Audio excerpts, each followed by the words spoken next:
الحمد لله وكفى وسلام على عباده الذين اصطفى أما بعد فأعوذ بالله من الشيطان الرجيم بسم الله الرحمن الرحيم ومن يتعد حدود الله فأولئك هم الظالمون صدق الله العظيم۔ کل آنگن میں ایک لاڈلی جل رہی تھی، کل آنگن میں ایک لاڈلی جل رہی تھی،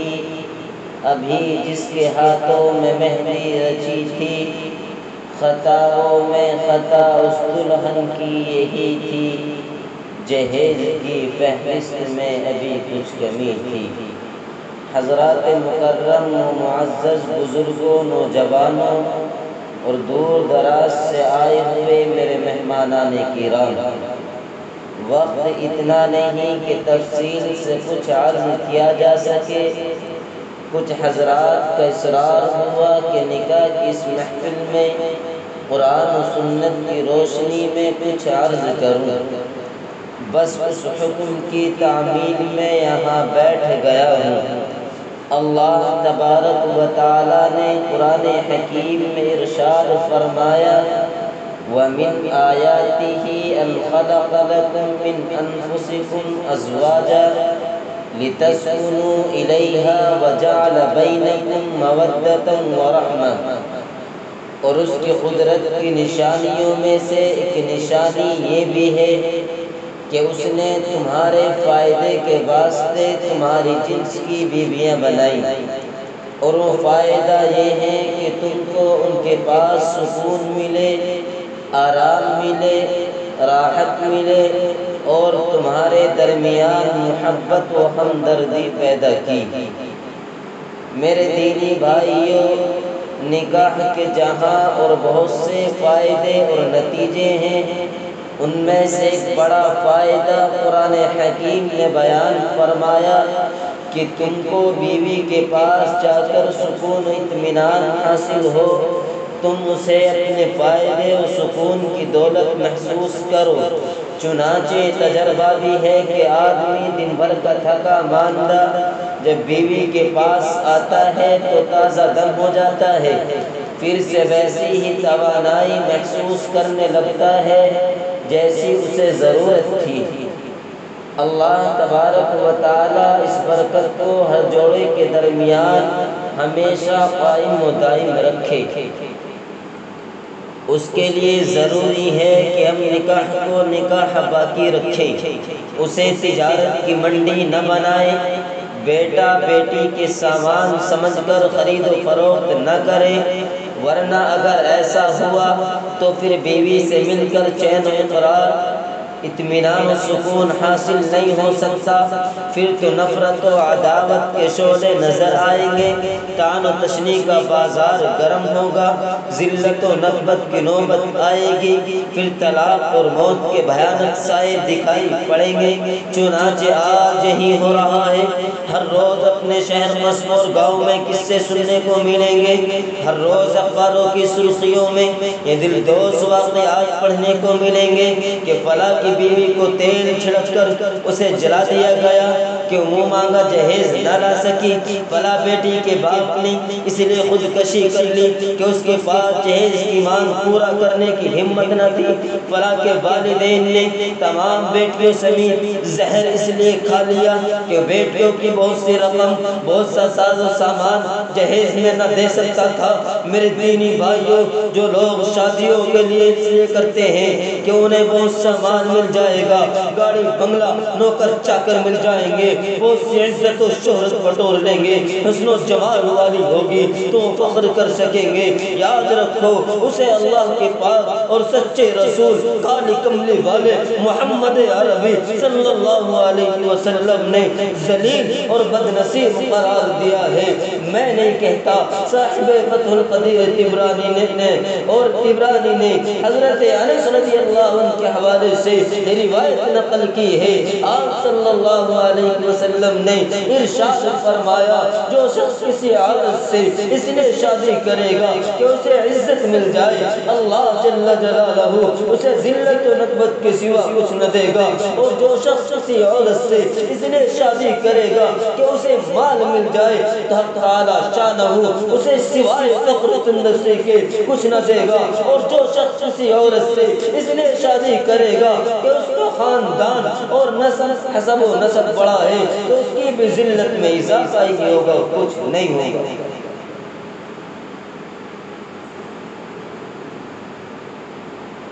مگر ہاں جو شخص کے لیے شادی کرے گا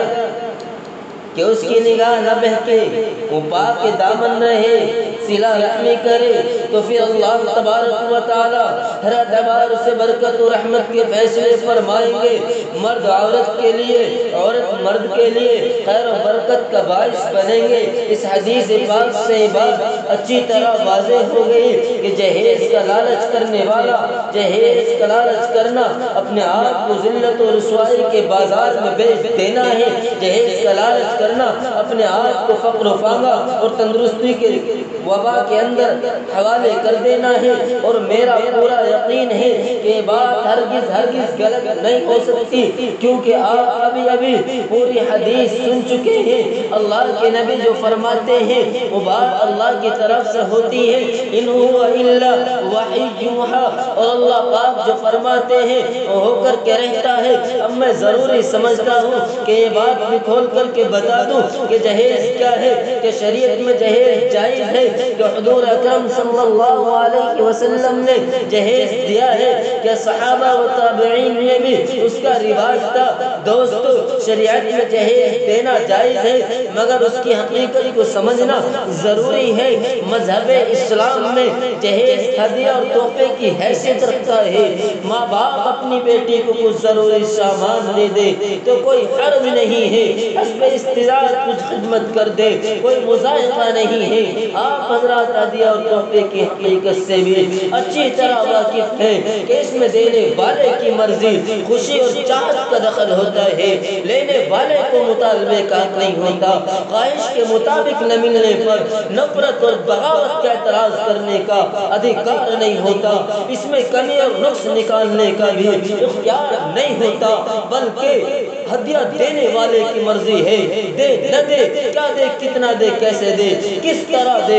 چنانچہ حضور اکرم صلی اللہ علیہ وسلم اپنی لاڈلی بیٹی حضرت فاطمہ الزہرا رضی اللہ تعالیٰ کا نکاح فرمایا، بیٹی کو رخصت کیا تو آپ نے بغیر حضرت علی کرم اللہ وجہ کے کسی مطالبے کے خود ہی چند چیزیں عطا فرما دی۔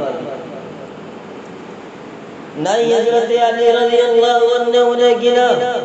نہ ان کو الٹی کر کے دیکھا، نہ مزید کا مطالبہ کیا، نہ انہیں کم بتلایا۔ حالانکہ تاریخ بتلاتی ہے کہ اس وقت حضرت علی رضی اللہ عنہ کے گھر میں اتنا اثاثہ نہیں تھا وہ کسی خاتون کو لا کر کے بٹھا سکے، نہ ان کے پاس اتنا ساز و سامان تھا کہ وہ خود یا گھر کو بنا سوار سکے، یا کوئی بڑی سی پارٹ دے سکے، یا پہلے منگنی پھر نگاہ اور چالے کے اخراجات برداشت کر چلے۔ چنانچہ تاریخ حبیب الہی میں لکھا ہے کہ جب حضرت فاطمہ رضی اللہ تعالیٰ عنہ کا رشتہ حضرت علی کرم اللہ وجہ کے ساتھ طے ہو گیا تو حضرت علی نے درخواست کی، یا رسول اللہ، یا رسول اللہ، میرے پاس مہر کے قابل تو کچھ بھی نہیں ہے۔ آپ صلی اللہ علیہ وسلم نے فرمایا تمہارے پاس کیا اسباب ہے؟ انہوں نے بیان کیا ایک زرہ ہے اور ایک گھوڑا ہے۔ چنانچہ آپ صلی اللہ علیہ وسلم نے زرہ بیچ دینے کا حکم فرمایا، بولی لگائی گئی۔ سیدنا حضرت عثمان غنی رضی اللہ تعالیٰ عنہ نے 480 درہم میں خرید لی اور قیمت ادا کرنے کا پھر حضرت عثمان رضی اللہ عنہ نے فرمایا اے علی یہ زرہ بھی تم ہی رکھ لو۔ چنانچہ اس رقم سے حضرت علی رضی اللہ تعالیٰ عنہ کی شادی کا نظم کیا گیا، اور جو چیزیں دہیج میں حضرت علی کو دی گئیں ان کی تفصیل بھی علماء نے لکھی ہے۔ بیان کیا جاتا ہے کہ ایک پلنگ، 2 تھالی، 2 چادر، 1 تکیہ، 2 بازو بند چاندی کے،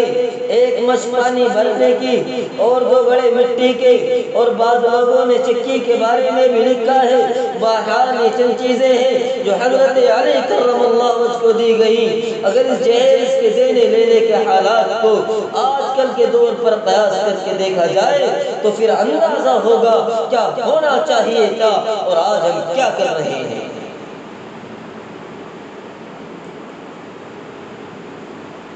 اب ایک طرف تو حضرت محمد عربی صلی اللہ علیہ وسلم کی شخصیت مقدسہ ہے جو شہنشاہوں کے شہنشاہ، سید الانبیاء، تاجدار مدینہ اور پوری امت کے سردار ہیں۔ دوسری جانب حضرت علی رضی اللہ عنہ جیسے کمانڈر، شجاع بہادر، خوبرو، صحت مند، علم کا سمندر، کیونکہ حضور اکرم صلی اللہ علیہ وسلم نے فرمایا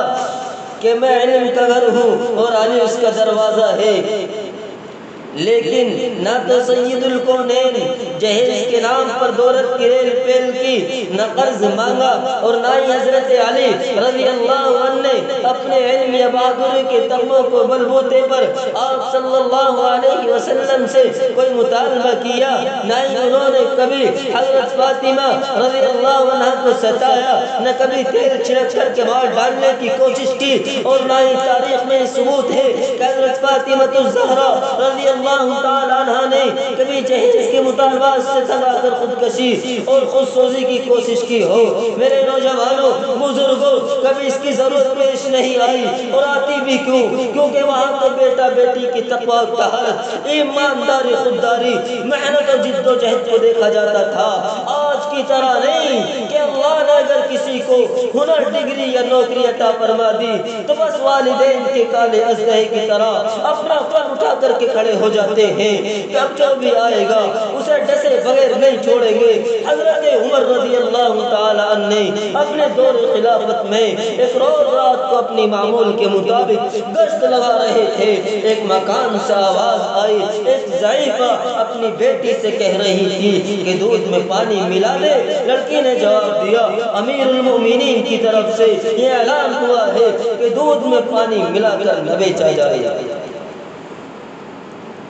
بڑھیا نے کہا کہ اس وقت نہ امیر المؤمنین یہاں ہے اور نہ ہی ان کا منادی۔ بیٹی نے جواب دیا، اللہ کی قسم یہ بات تو ہمارے لیے ہرگز مناسب نہیں ہے کہ ظاہر میں تو اطاعت کرے اور باطن میں مخالفت کرے۔ یہ سارا مکالمہ سن کر حضرت عمر رضی اللہ عنہ بڑے خوش ہوئے اور اپنے غلام اسلم سے جو اس وقت ان کے ساتھ تھا کہا، اس مکان پر نشان بنا دو۔ چنانچہ صبح ہوتے ہی آپ نے ایک شخص کو بھیجا اور اس لڑکی کو اپنے صاحبزادے حضرت عاصم کے لیے پیغام نکاح دے دیا اور فرمایا کہ اس نکاح میں برکت ہوگی۔ چنانچہ حضرت عمر بن عبدالعزیز رضی اللہ تعالیٰ جیسی متقی اور عادل حاکم اسی لڑکی کی نسل سے پیدا ہوئے۔ آپ ذرا غور فرمائیں اور ان واقعات کی گہرائی سے سوچیں کہ نہ جہیز کا کوئی ذکر ہے اور نہ ہی اس کا کوئی مطالبہ، حالانکہ اس ضعیفہ اور حضرت عمر فاروق رضی اللہ عنہ میں کسی بھی طرح کی ہمسری نہیں۔ وہ غریب اور محتاج عورت، یہ امیر المؤمنین، بے تاج بادشاہ، پوری سلطنت اسلامیہ کا قائد و رہنما ہے۔ لیکن آج ہم اپنے اوپر نظر کریں، اگر آج ہمارا بیٹا ڈاکٹر کی ڈگری لے کر کے آیا ہے تو آج ہم دوسرے کو ڈسنے کی کوشش کرتے ہیں، اگر جو اس کو قرض کے اندر ڈبا دیا جائے، اگر جو اس کے گھر کی نیلامی لگا دی جائے، شرم نہیں آتی؟ انٹرنیشنل بھکاری بن چکے ہیں، جہیز کے نام پر مانگنے والے بھکاری۔ میں تو یہ کہتا ہوں ان کو چاہیے کہ کٹورا لے کر کے بھیک مانگنے لگے۔ شرم نہیں آتی؟ آج کا مسلمان کدھر چلا گیا؟ کتنی معصوم بچیاں اس جہیز کی بیٹھ چڑھ گئیں، کتنی بچیوں نے خودکشی کر لی صرف اسی لعنت کی وجہ سے جو آج ہم نے پیدا کر لیا۔